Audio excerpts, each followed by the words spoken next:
Hello everyone, welcome to this STL part 2 video. So we have already solved 5 questions and we are yet to begin the sixth question. So we'll try to solve all these questions in this video. Alright, so it starts with stack and we'll be seeing questions from priority queue, unordered set, multi-set, map and unordered map and multi-map and a question from next permutation. So the very first question being the final prices with a special discount in a shop. Read code. I hope you have already tried all these problems or just gave a look to it and before actually seeing this solution. So this is the question: final prices with a special discount in a shop. So let us first go through the question. You're given an integer array prices where prices of I is the price of the ith item in a shop. All right. So if there are there is an array given to us prices, you can see in the example one 84623. So and where prices of I is the price of the ith item in a shop. So here prices of 0 is equal to 8. So what does that mean? So it is the price of the 0th item in a shop. So all these prices, all these items belong to a single shop. And let us write that here: 84623. So this is the price of 0th item in a shop. All right, this is the first item price. Uh, this is second item price, this is third item price, this is fourth item price, and all these items belong to a shop. All right, single shop. There's a special discount for items in the shop. If you buy the ith item, then you will receive a discount equivalent to prices of j, where j is the minimum index such that j is greater than I. So let us first list the conditions. You will be getting a discount, you will be getting a discount only if your j is greater than I. All right, so j is greater than I and prices of j equal to less than or equal to prices of I. So prices of j less than or equal to prices of I. All right, so doesn't make any sense if prices of j is greater than prices of I. For example, if there is a 8 rupees product and if I say you that I'm giving 10 rupees discount on it, does it make any sense? No, right? So you must give a discount less than or equal to the original cost product of the cost of the product. All right, original cost. And yeah, where j is the minimum index. All right, so there can be n number of j's that can be greater than I, but you need to find the minimum value of j that is greater than I, as well as the second condition is hold, that is prices of j is less than or equal to prices of I. So these both are the conditions that we need to make sure that we are satisfying them. So otherwise you will not receive any discount at all. So return an integer array answer where answer of I is the final price you'll be paying for the ith item of the shop, considering the special discount. So let us take the very first example, 84623. All right. So for the price for this 0th item, all right, for this 0th item, let us find, like, this is I. So first let us consider I is equal to 0. All right, I'll be using a different ink. Uh, Let me use this. So let I equal to 0. All right, so I equal to 0, what are the j's that satisfy our given conditions? So these are the given conditions. All right, these are the given conditions that we need to satisfy. So j must be greater than I. So what j's are greater than I? 1, 2, 3, 4. All these j's are greater than I, there is no doubt about it, because our I is equal to 0. And now find that j, that is great prices of j less than or equal to prices of I. So the very first product itself, we have the prices of j, that is 4, right? Here the price of 1, what is the price of 1? Price of 1 equal to 4. So this is one of the product. This is this can be your discount, right? This can, you can give this as your discount.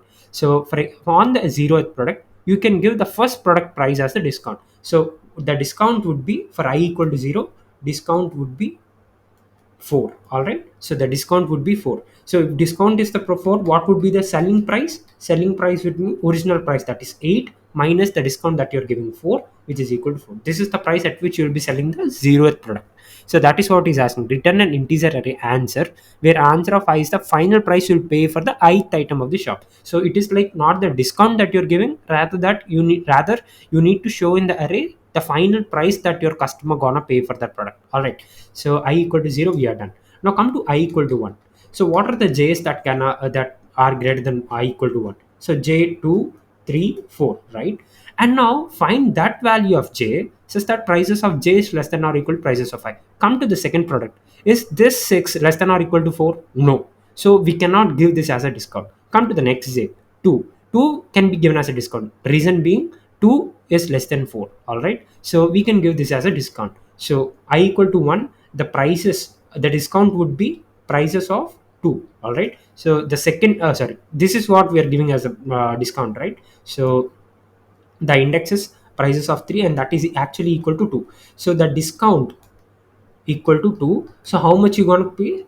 Selling price would be the original cost of the product, that is 4 minus 2, that is equal to 2. All right. So this is done. For I equal to 1, we are done. So you can actually correlate with the values. For I item equal to item 0 with price of 0 equal to 8, you will receive a discount equivalent to prices of 1 equal to 4. Therefore the final price will pay is 8 minus 4 equal to 4. Similar is the case with for item 1. So you'll be getting a discount of 2. So 4 minus 2 equal to 2. Now let us come to I equal to 2. So for I equal to 2, 6 is the position. So what is the value of j that are greater than I equal to 2? So that can be, so this is for a second option. So 3, 4 are the options, right? 3, 4 are the options. And now in 3, 4 options, what is the value of uh, prices that you can give as a discount? This is what we can give directly because this is just after 6. So we can give this as a discount. So what would be the discount? So it is prices of 3 again, and that value is 2. So discount we are giving as 2. So selling price would be the original cost price is 6, cost price is 6, and from that you'll be deducting 2, you'll be getting answer as 4. So this is what your customer gonna pay for the second item in your shop. And now come to third item. Third item, here it is the third item. So what are the j's that are just greater than I equal to 3? Just 4, right? 4 is the only value of j. Now see the prices of j, that is prices of 4. Is that less than or equal to 2? No, because it is 3. 3 is not less than or equal to 2. So you cannot give any discount on this. Same is the case here. You are at the end of the items in your shop. There is no more item after that. So you cannot issue any discount on it. So prices of J would be remaining the same, and this would remain the same. So I equal to 3, the selling price would be the same as the original cost price, so that is 2. And for I equal to 4, the selling price would be same as the original cost price, that is equal to 3. So the answer array would be, so first discount on the 0th items, it is 4. Second discount on the first item is equal to 2. Third item, like I equal to 2, the discount will be getting 2, giving us 2, and the selling price would be 4. And third item, I equal to 3, selling price is equal to 2. And fourth, I equal to 4, SP is equal to 3. So this is the final answer. So 4 to 4 to 3. I hope you understood it. So this is the question that's being asked, and this is the answer that we need to read. So how do we deal the situation? So what type of data structure are we going to use for solving this type of problems? So it's clearly seen that all the discounts that you gonna issue or you gonna have on a certain product depends on the later products. All right. So I can only issue discount on my this first product if there is some product whose price is less than or equal to my present product, and its index is greater than my present index. Anyways, because I'm looking at the right hand side, I'll definitely, that means we are ensuring that the index that we are searching for is greater than our present index. But we need to look out for such a product where the price of that product is less than or equal to the our present price, and also we need to make sure that would be very close to us. It's not like, because for 8 there are prices 4, 6, 2, 3, all these can be issued as a discount, but it is given that it must be minimum j. So here minimum index, so this is where we are finding the minimum index that is greater than our present index, as well as it's satisfying the condition that the price at this is less than or equal to 8. So we are issuing this as a discount. So these are the two conditions that we need to make sure. So once we find such a product whose value is less than or equal to our current value, we can take that as a discount value. All right. So that is the reason we are using stack. So stack, the reason why are we using stack is we are able to store all the values that are required for our purpose. All right, so we are storing all those values that are required for our purpose. So once we store in a stack, so I hope all of you remembered what a stack would look like. So this is a stack. All right, so when let us consider the example that we are dealing with till now. So the example is 84 6 2 3. All right, so this was the example that we are looking at. This is the prices array. This is the prices array. So one thing we need to clearly remember, what is that?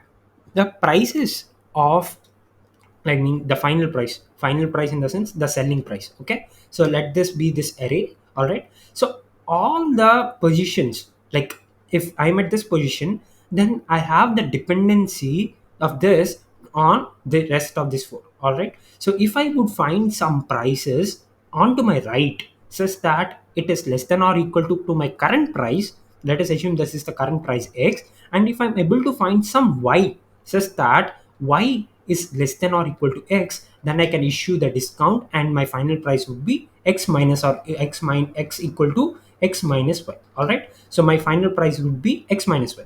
So let me erase this. um, my final price would be x minus y. This would be my final price. All right, so I must look to my right. All right, I must look to my right. So then only I can find some smaller values, like, because it is the condition, we must look to such a value of j that is greater than our present index. So if you are looking to find something that is greater than your present index, then you must look to your right. All right, and you need to find such a value that is less than or equal to your present current value. Now, for that purpose, what we should do is we should add the values from the right hand side to the stack.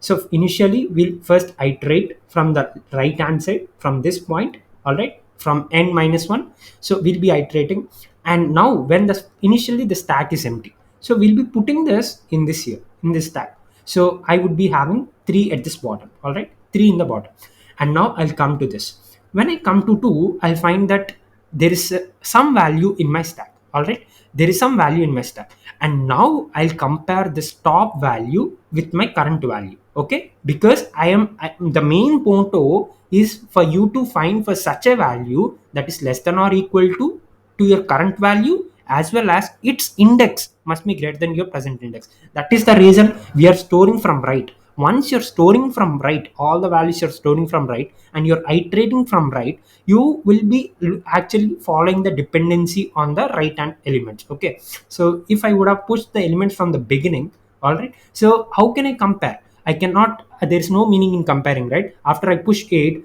and then if I come to 4 and then compare with 8, that doesn't make any sense. So we are trying to compare the required elements. So I'm pushing the elements from right hand side. So when I come to the 2 now, so I'll be looking for the top element. If I find the top element value to be less than or equal to my present element, so let us assume there is 1 in case of 3, and here it would be 1, then I can issue a discount of 1 on the 2, and the final price of this would be 2 minus 1 equal to 1. I hope you're getting it. So that is the reason it is essential that you're actually you're pushing the values from the right hand side. And now we have come at 2. Now you'll see that the top value of this stack is 3. So you cannot issue a discount on your current product because 3 is greater than 2. So you'll just what you'll do, you'll just put this your value, present value, also into the stack. So you put this value also into the stack. All right, and now you come to 6. Fine, now you come to 6. Now 6, now you'll be seeing that your top value is 2. So once you find that your top value is less than or equal to your present value, all right, so first condition, what is that first condition? Your top value is less than or equal to present value is satisfied. All right, this is satisfied, but how can you verify that it is the latest, I mean, it is the closest value that is actually less than your present value? So 3 is also there which is less than your present value, that is 6. 2 is also there which is less than your present value, that is 6. All right, so how did you ensure that it is the closest value that is less than or equal to your present value? Because it is at the top. Okay, we are iterating through right, and we'll be putting at all those elements. All right, we'll be putting all those elements through right, and whatever stays at the top, that means it is the latest one that's been added So it is, if it's the latest one that's been added, that must be the closest value to your present index. I hope you're getting it. So because 2 is latest to 6, means 2 is so close to 6, that is the reason it appeared at the top. All right, so if it would have not been the closest, 3 would have appeared, but 2 is right next to the 6. That is the reason it appeared at the top.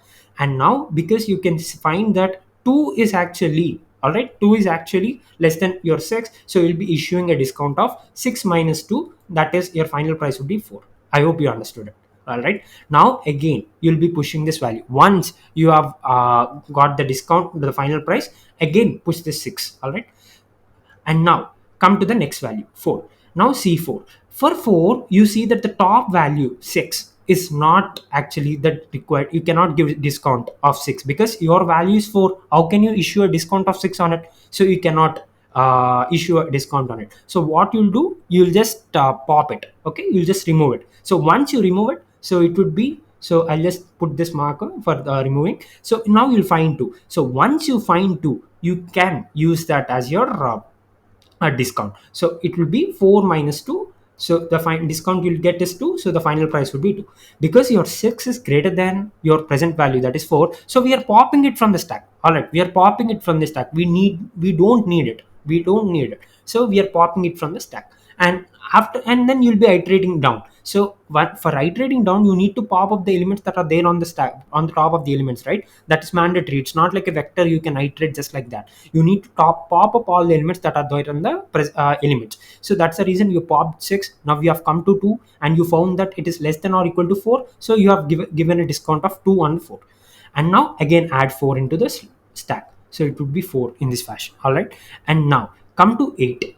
After coming to 8, you find that the top value is 4. All right, top value is 4. So you can issue a discount on it because 4 is less than or equal to 8, and also it is the closest one. That is the reason it is on the top. All right, it is on the top. That means it is the closest one. If it would have been somewhere else, that means it will not be on the top. If something is on the top, that means it's the latest one that we have added. So latest one in the sense that is closest to the present value. So for 8, 4 is the closest because that is on the top. So you'll be issuing a discount of 4. So the final price would be 4. So the answer array would be 4. And on the second product, we have issued a discount of 2. So it will be 2. On the third product, we have issued a discount of 2. That will be 4. Third, fourth, and fifth product, there is no discount. So it will be 2, 3. So this is the final answer. All right, this is the final answer array. So the same thing that we have put it in the code also. So let us first declare a stack that is of int type. So stack int yes. So declaring of which data type is very important. All right, if you're not declaring, then it will not understand what type of values are being stored in the stack. And now you found the price of you found the size of the prices array. So if there are 5 items, so prices dot size gives you n value. So in n you're storing how many items are there in your shop. So here n equal to 5. And now vector in final prices, that is the answer that we are returning at the end of the day, because we wanted to return a vector, and this is the vector that we are returning, vector in final price, and that we are storing as prices. All right, prices, that's the original array that has been given. So we'll be modifying it in the place itself. So initially my array that was given to me was, what is the array that was given to me? The question 84263. All right, this is the prices array. So what I'll be doing is I'll be storing the same thing as my final answer as well. So final answer, final price. And if I find that I can give a discount to certain product, then I'll be issuing a discount on it. So I did a mistake, 84623, 84623. So if I feel that on a certain product, on if I'm on certain index, if I can issue some sort of discount on it, then I'll change that in the final price array accordingly. All right, and then I'll be returning it. So this is how we can do it. So the worst case scenario is always you need to keep in your mind. So worst case scenario is like you cannot give any discount to any of the product. All right, you cannot give any discount to any of the product. So it can be like your prices arrays 1 2 3 4 5. So can you give any discount on 5? Because there is no other product, you cannot give any discount. Come to the 4. Can you give any sort of discount on 4? Because on to the right, all the products are there. That is only 1 5 is there, and that is greater than or greater than 4. So you cannot issue any discount. So it will be the original price itself. Same is the case with 3. Same is the case with 2. Same is the case with 1. So in this case, you'll be returning this as the answer itself. There is no discount that you can expect. So you'll be paying this as the final price. So that is the reason you will be storing this as your final price. And then if there is a chance that we can give any sort of discount, then we'll modify it in place and return it finally. So first, for int I equal to n minus 1, so why are we writing I equal to n minus 1? I've told you we are iterating from right. So I equal to n minus 1, I greater than or equal to 0, that means till this point. And I minus minus, so yeah. So if s not equal, if not s empty, so what does that mean? So I'll go to the next page. So dot s dot empty, s dot empty in the sense it will return a true if it is empty. All right, if it's returning a true, that means it is empty. True means 1. It will return a false if not empty. All right, not empty, it's gonna return a false if it's not empty, that means 0. And now you're taking complement to it, so complement of 1 would be 0, complement of 0 would be 1. All right, and now if you're saying if of it, so if of something, you will go into this loop only if this is 1. All right, so when will this be equal to 1? If it's complement of 0. And when will it be complement of 0? 0 in the sense it is not empty. So you will be going into this loop only if your stack is not empty. When your stack is not empty, you'll be getting a 0, and when you take complement of it, you'll be getting this whole value to be equal to 1. And if in the if condition, if you're able to get a 1, then you'll execute the code that is written in the if loop. All right, so 1 in the sense true. So in the condition that you have written, if that is giving you that it is true, then only you'll execute that is there in that, else you'll go to the else stuff. All right, so now if it's not empty, now if s dot top is less than or equal to prices of a, so as you can see that thing that we have written here. So if the price, so once we have entered the very first time we have entered s dot empty, gonna give true value, so complement of it would be 0 because s is empty at the very first instance. So we'll not be going into this if loop directly, we'll be pushing the prices of I, so that is we'll be pushing 3 here. All right, so once we push the 3, now we'll be coming to 2. And now if complement of s dot empty, so it will be giving true because s dot empty is false, so it is gonna return 0, complement of 0 would be 1. All right, so it's not empty anymore, so there is some sort of value in the stack.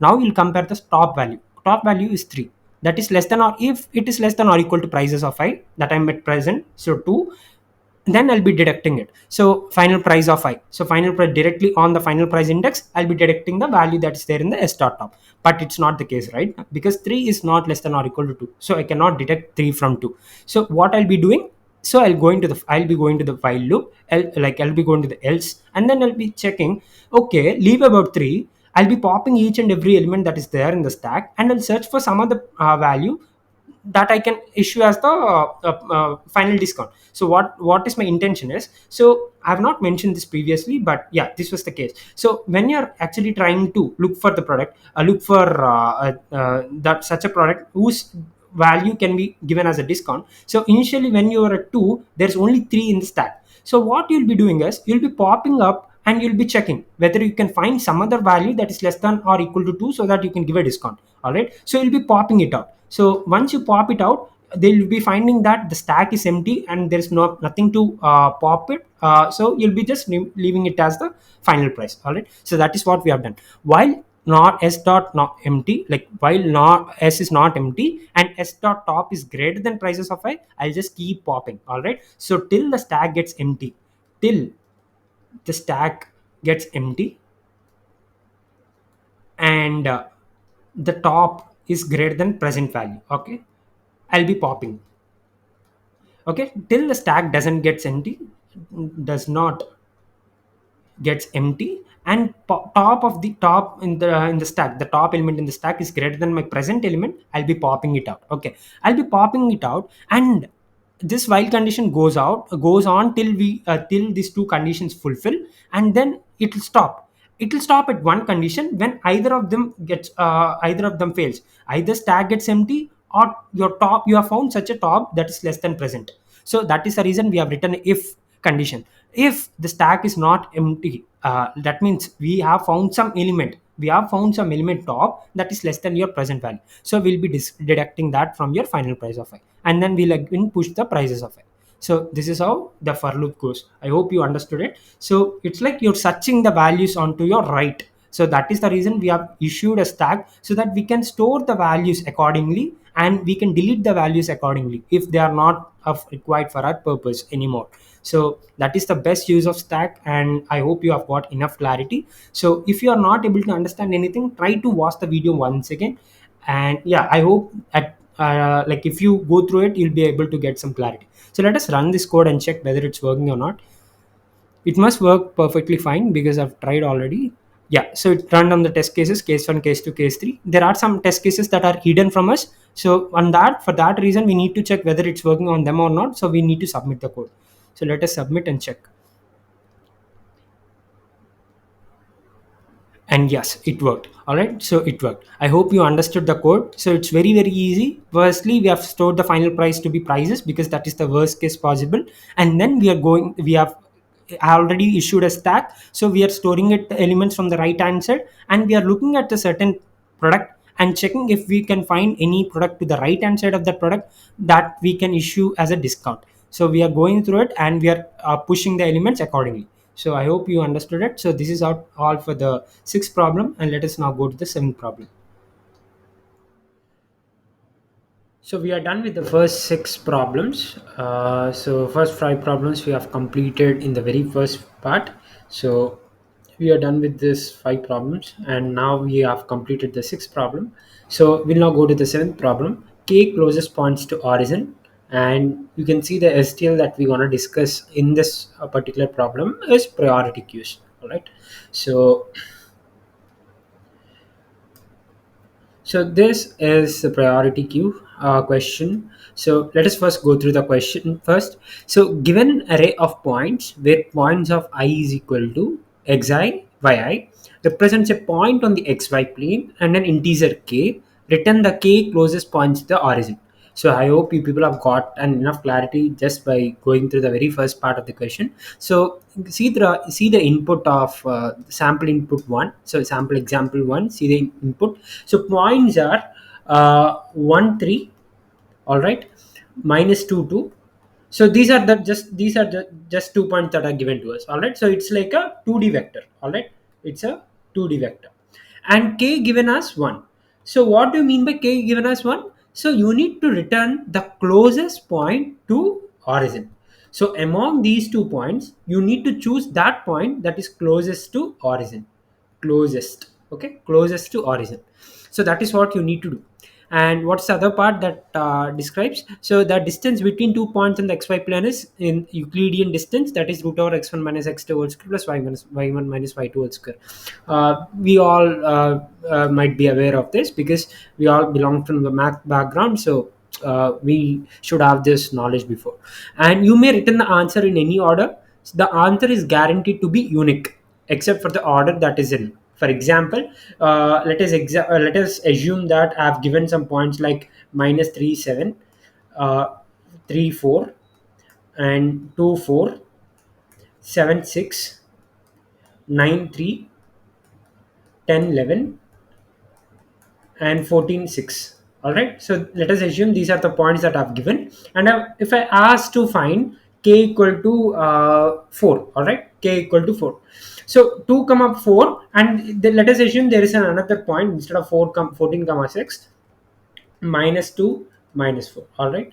So if I asked you to find the 4 points that are very closest to the origin, so you can include 2 comma 4 in your answer. You can even include minus 2 comma minus 4 in your answer, and you can even include some other 2 points in your answer. It might not be that 2 comma 4 would be the answer, like there are other points as well.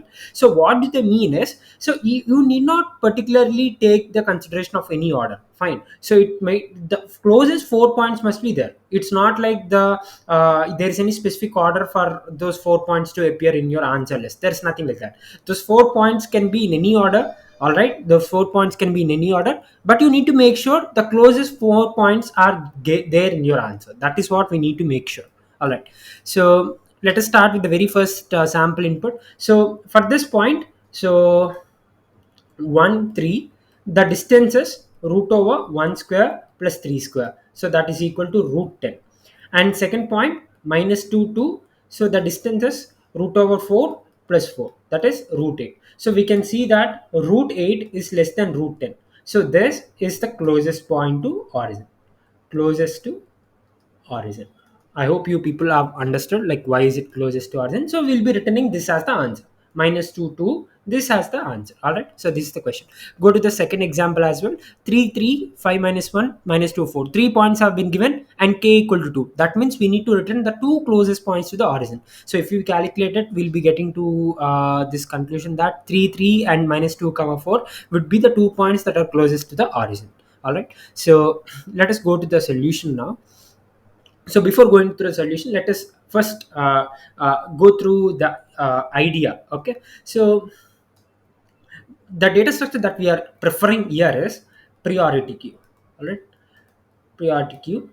So why is that case? Like, why is the reason why are we choosing it? Because there are n number of points given to you. Okay, n number of points given to you, and if I ask you to find k, all right, k closest points, k closest points.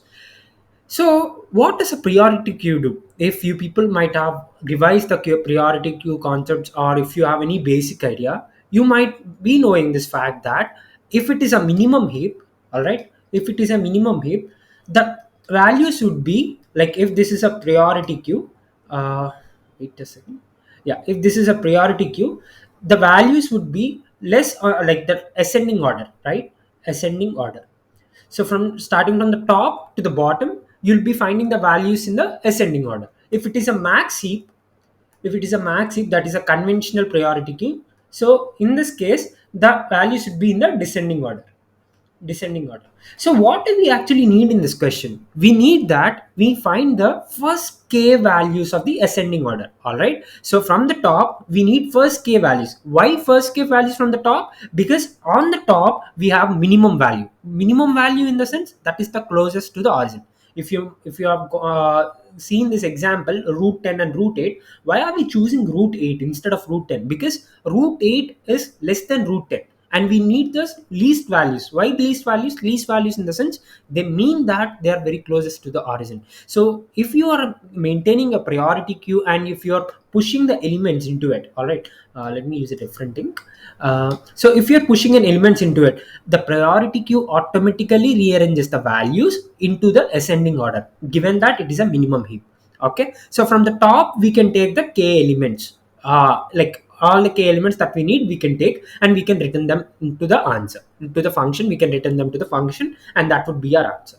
So I hope you got a clarity like why are we choosing a min heap over here. So min heap in the sense from the top we can get the values, and we can pop and pop and pop, and we can get the values, like we can get the required values. So that is what I mean to say. And from this is the case if it's a minimum heap. What if it's a maximum heap? Okay, what if it is a maximum heap? So in the case of maximum heap, you'll see that the decreasing order, the value should be in the decreasing order. So on the top you'll be finding the greatest value. All right, you'll be finding the greatest value, and as you go to the bottom you'll be finding the lowest values. So how do you do this type of questions? So as like let us assume I've inserted 5 points into it. 1 2 3 4 5. Okay, 5 points. This is x1 comma y1, x2 comma y2, x3 comma 5 3, so on, x5 comma y5. And let us assume now I've inserted a new point. All right, now I've inserted a new point, so it will go on the top of it, and let us assume this is x6 y6.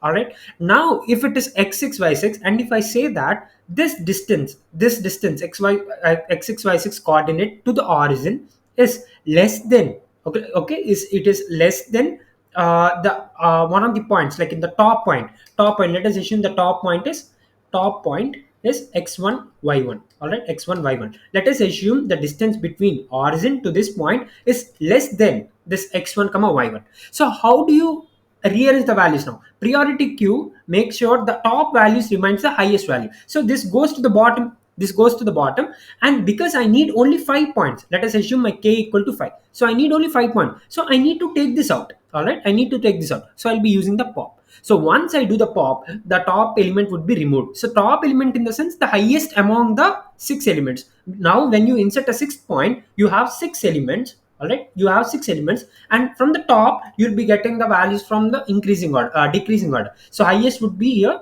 and least will be here. So you can exempt this value, you can pop up this value, so that you'll be remained with k5 value, k equal to 5, that many number of elements, and that indicates those are the closest points to the origin. So I hope you're getting enough clarity. So that is how you can use maxif, and that is how you can use minif. So in both the case, in both the ways, we can solve this question. There is no objection in that. So moving forward, let us see the solution now. So int n equal to points dot size. All right, so that is the 2D vector dot size, and priority queue is what we are maintaining. And what is that we are maintaining is int pair int comma int. So why pair is what, why are we maintaining a pair? Let me use a different thing again for this.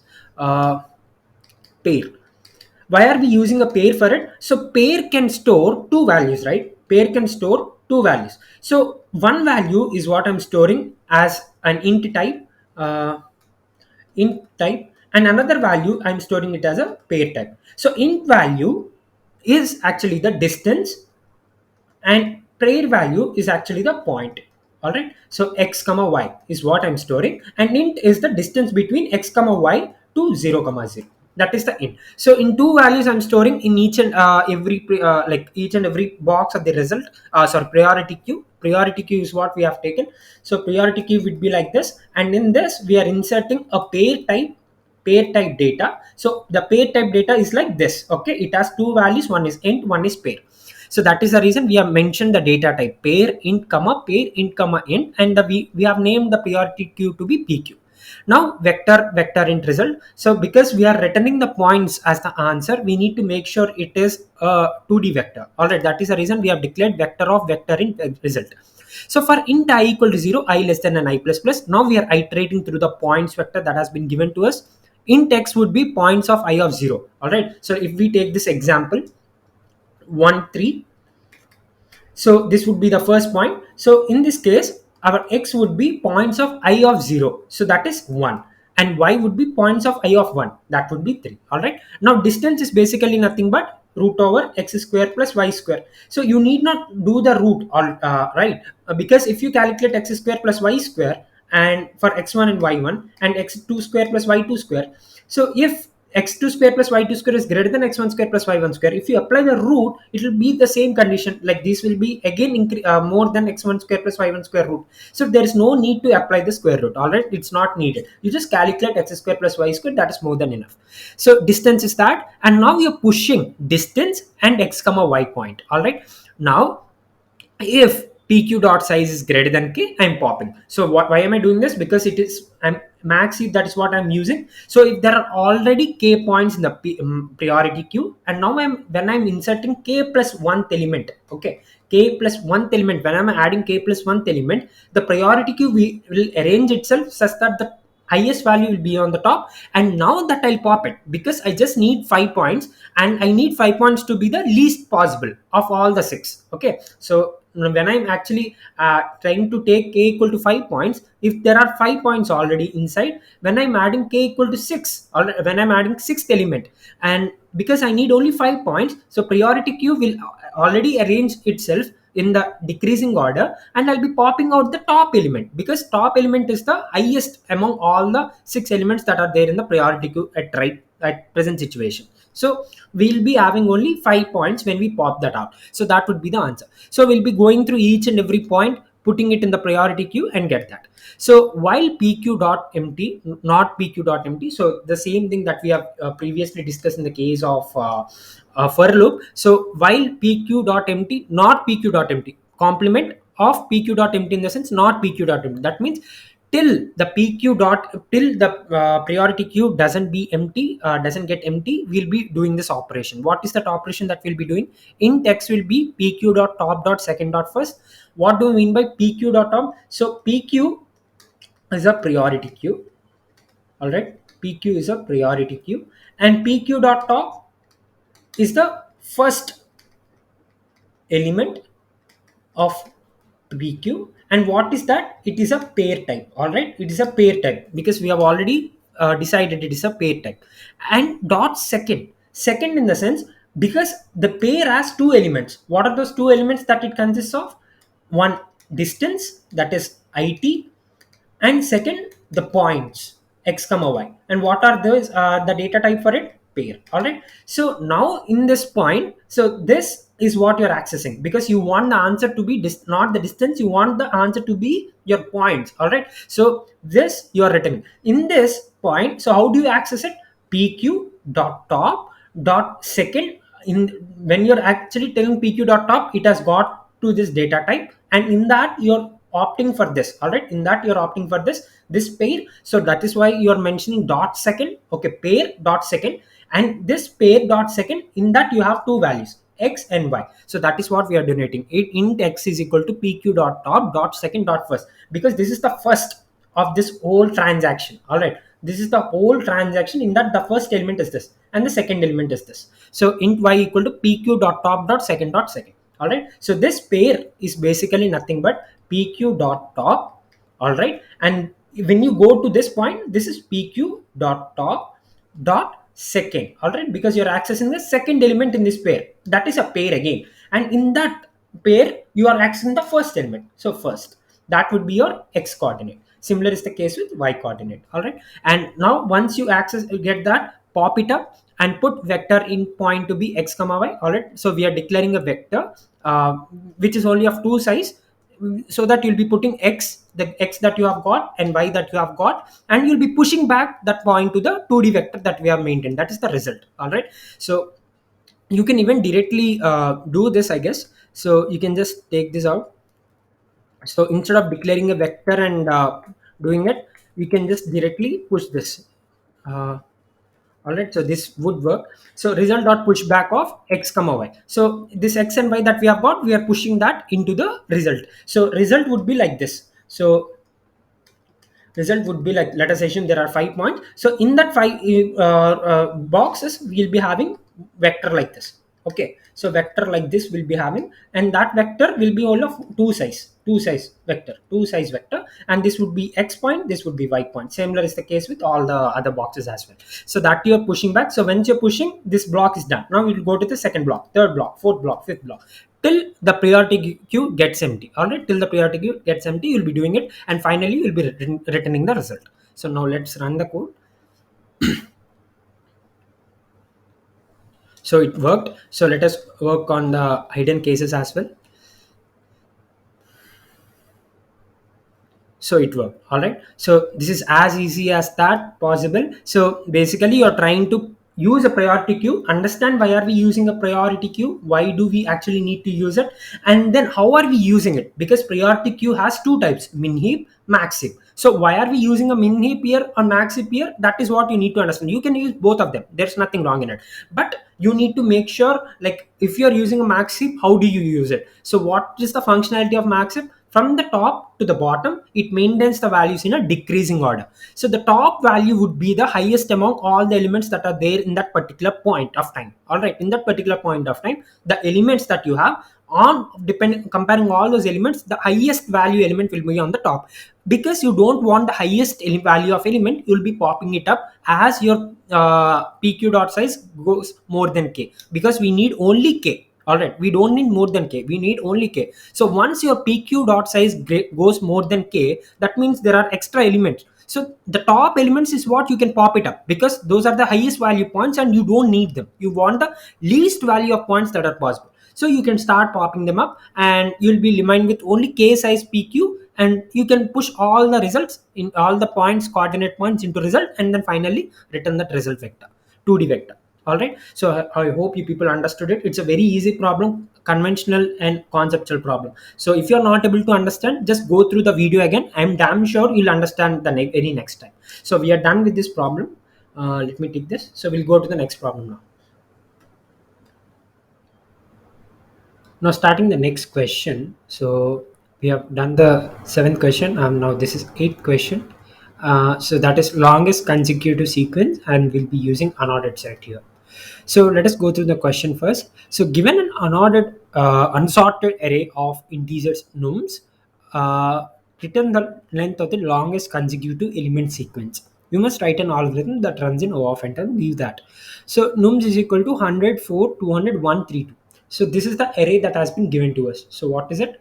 Okay, so that is 100, 4, 200, 1, 3, 2. So this is the nums that has been given to us, and we need to find the longest length of the longest consecutive element sequence. So longest consecutive elements. sequence length. All right, so this is what we need to find. Longest consecutive elements, there might be many consecutive elements, but we need to find the longest length consecutive consecutive element sequence length. So there might be three elements who are consecutive, like that are there in the nums. There might be seven elements that are consecutive. There might be 11 elements that are consecutive and present in the nums in any order. See, for in this example of nums, you see that one, two, three, four, these are all consecutive, but they are in different order, like they're positioned into random position. We need not bother about the position. We need to just know like whether there are elements that which are consecutive or not. So there might be three elements which are consecutive. There might be seven elements which are consecutive. There might be 11 elements which are consecutive. Out of all this, we must return the length of the longest consecutive element. So in our case, array, if a given array has this many elements, like three elements consecutive, and there is some other set of seven elements which are consecutive, and there is some other set of elements which have 11 elements consecutive, so we'll be returning 11 as the answer, because they are asking for the longest consecutive element sequence length. Okay, length of the longest consecutive element. So in this case, you can find 1 2 3 4. So four elements are there which are consecutive in the nums, so we are returning the answer as 4.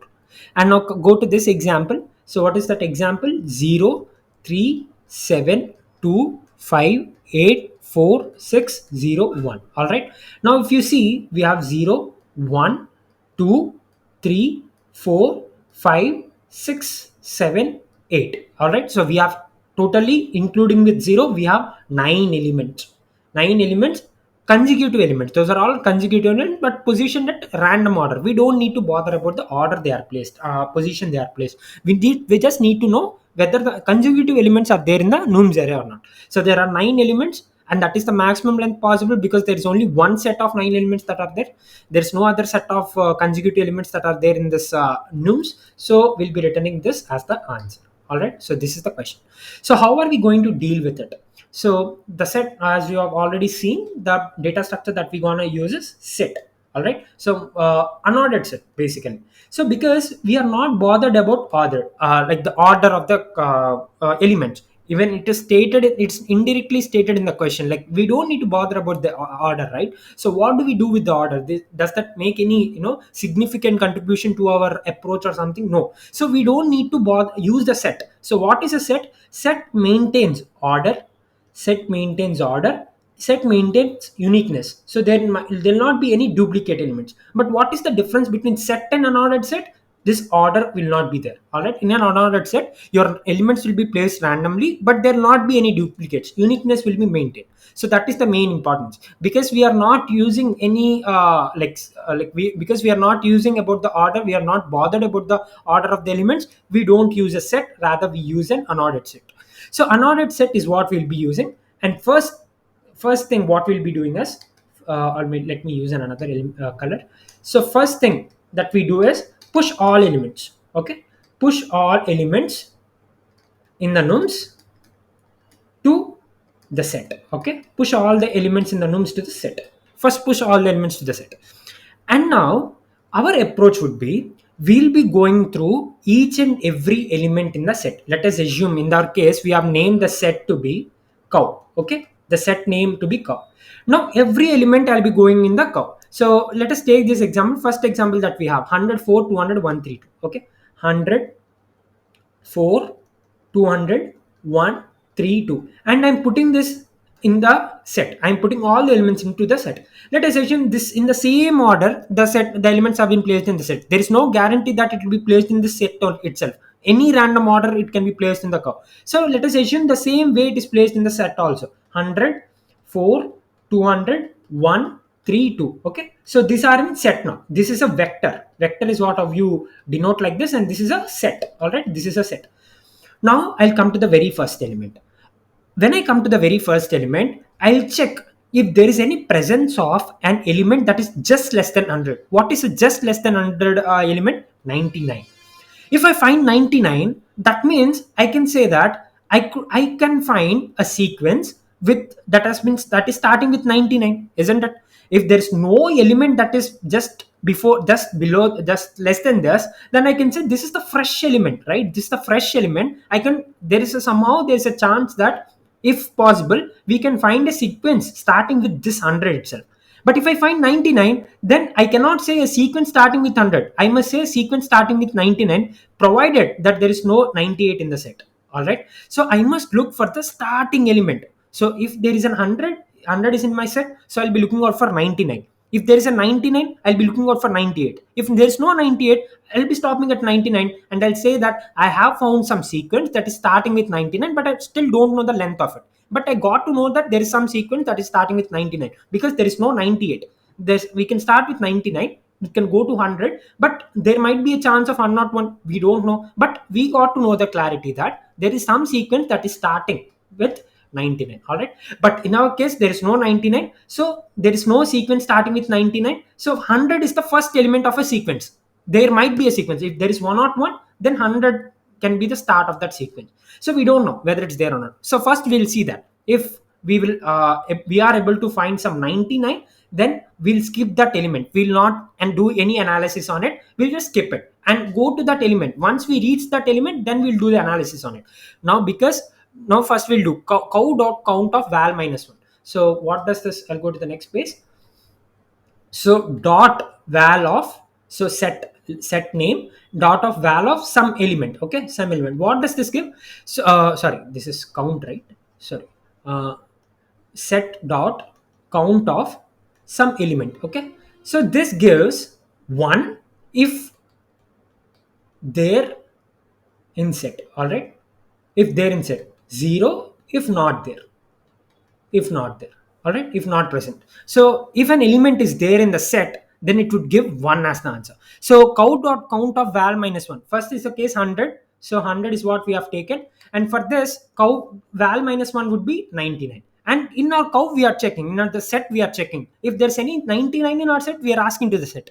And now it would return 0 because there's nothing like that, there's nothing like 99 in our set. So we will not go to this if loop. So we'll not continue. All right, we'll not continue. We'll do the analysis on 100. So what is the analysis that we are doing? We are checking if there is any element of 101 or something, so that we can start a sequence with 100. So how are we checking? Let us see. In j equal to 1, so this would be the beginning of a sequence if there. So in j equal to 1 is the start, we are doing j equal to 1, while count of val plus j. So val plus j in the sense 100 plus j. What is j now? 1. So 101. Now we are checking while cow dot count of val plus 1. So cow dot count of 101. If 101 is there, this condition would be true. All right, this condition would be true. Cow dot count of val plus j, because if 101 is there, this would return 1. If 101 is there in our set, if it is not there, it would return 0 to our to the cow dot count of value plus j would be 0. So if it is 0, while loop will not be executed. All right, so if 101 is there, then it will return yes, it is there, it is true. So we will go to the while loop and we'll do j plus plus. Now j would be 2. Now we will search for 100 plus 2, 102. Again we will check if it is there, then your j will be increased. J would be 3 now, so you'll be checking for 103. Like this will go on till we don't find anything. And in our set there is nothing like 101, so we'll not go into this while loop. We'll be stopping at the initial stage itself, that is j equal to 1 itself. So your max size, which is the answer, in that would be max of max size comma j. So j indicates the size of the sequence. So beginning with 100, what is the sequence that is there? Just 100. All right, just 100. This is the only sequence that you can find beginning with 100, because there is no 101, there is no 99, only 100. So this is the only sequence that you can find as of now. As of now, you are still in the index first position of your set. So as of now, you can only find 100. So you will be returning a 1. All right, return 1 in the max size. In max size, you will be fixing a max of max size. Till now, your max size is 0, and now your answer is 1. So 0 comma 1, maximum of those two. So max answer would be max of 0 comma 1, so that would be 1. All right, so max is of max is comma j. So compared to the present status of max is and the j that you have got recently, that is the size of the new sequence, what would be the maximum value? 1. So till now you have found the sequence, only sequence that is of 1 length, and that is your max is. As of now, you're still in the first value of your set. Now you'll be going to the second value of your set. What is the second value of the set? So if you can remember, so the second set, second value 104, 200, 132. All right, so let us write that here: 100, 100, 4, two, sorry, I missed it something, I missed something. So let me see the sample test case here. 104 200 132 100 4 200 1 3 2. All right, so this is the set that we have right now. So we are done with this position, we are done with this position. Now come to this position. So when you come to this position, you will be finding again cow dot count of val minus 1. What is val minus 1? 3. And yes, now you are set. Now this would return 1. Yes, there is some sort of, there is some value called 3 in my set. So just continue, don't analyze, don't do any analysis on this, it's not needed. Just go to the 3, go to the next element, don't do any analysis now. So that is what we are doing, continuing. Okay, we'll do at the beginning, very new element of a sequence, we'll be doing at the very first element of a sequence. We will not be doing any analysis on the middle parts of the sequence, we'll be doing on the initial element of a sequence. Now come to 200. You will see for the 199 there's nothing like 299. So do an analysis again, int j equal to 1. Now you'll be trying to find 201, you don't find anything, so your length will be again 200. So that would be, you found a new sequence now, that is 200. So, starting with 200 and ending with 200 itself, so its length would be 1. So its length would be 1. Your max size would be the maximum of present, and right now that you have got, so 1 comma 1 maximum would be still 1. Now come to 1. Now this is the analysis is done. Now come to 1. Now when you come to 1, you see that cow dot count of val of 0. Okay, 1 minus 1 0, it's again false, so you'll not be continuing, you'll do some analysis on it. So in j equal to 1, you'll keep, first you'll start with this in j equal to 1. Now while cow dot count of val plus j, so val plus j in the sense 1 plus 1, yes, we have 2 in our count, in our set. So we will go to the while loop here, we'll go to the while loop and increase our j. So now your j would be 2. All right, from j equal to 1, now we have gone to the while loop, it is satisfying, so you go to increase your j would be 2. Now 1 plus 2, that is equal to 3. Now again you'll be checking cow dot count of val plus j, that is 1 plus 2, that is equal to 3. Yes, we have 3. So again you'll be increasing your j, now your j would be equal to 3. Now 1 plus 3 equal to 4. All right, now again cow dot count of val plus j, yes, we have 4 in our set. So yeah, again increase j, now j would be 4. So now again cow dot count of 1 plus 4, that is 5. But 5 is not there in our cow, so we will not execute this while loop, we'll go to max size. So max of max size comma j, what is the j that we have got now? 4. Because here we are not able to do anything, we are not able to increase j by 1. This is the last point where we are able to increase. So j equal to 4, what does j equal to 4 means? We have got a sequence starting with 1 and length of 4. All right, so we have got a length of 4 starting with 1. So that would be your max size. Max of till now you have max size to be 1, so max size to be 1 till now, and now you have got j to be 4, so maximum of those will be 4. That would be your max size. That is done. So analysis on 1 is over. Now we will come to 3, because you have found cow dot count of val minus 1, that is 2. So you'll again not do any analysis on it. Now come to 2, cow dot count of val minus 1, that is 1. So yeah, you have some thing like 1 in your set, so don't do any analysis on it. So we are done, so we'll be returning the maxes. All right, so this is how you do it. So this is the logical stuff here, just the conventional thinking, conventional approach, nothing much. So you are trying to find the initial value of a sequence. All right, so that from that point you can do some analysis, from that point you can start the, you can get to know about the actual length beginning with that element, a sequence. All right, and we need the maximum of all those things. So that is the uh, explanation for this question. So let us run this on the sample test cases, and we see that it's working, and let us now try to submit it.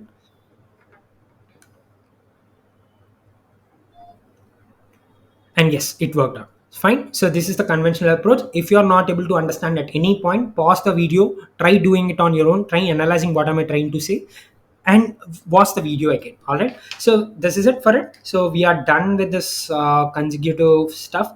Now let us go to the next question. All right,